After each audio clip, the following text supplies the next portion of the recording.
Đi nóng con vứt ra nhá. Một cái nó tắt rồi. Ô coi chừng. Nè. Vứt cái đây nóng. Tôi biết. Đi chút.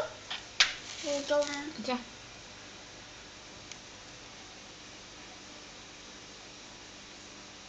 Rồi.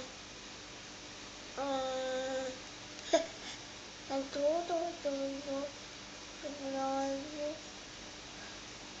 chắc Nhân cầm đều ấy. Tắt của mẹ.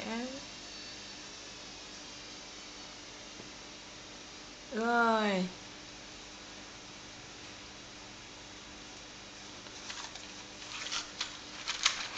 Nè. Tôi đi nóng.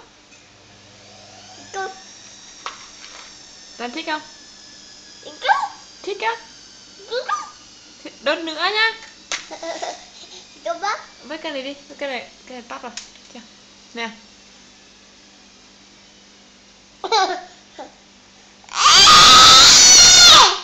Ôi giời, nè.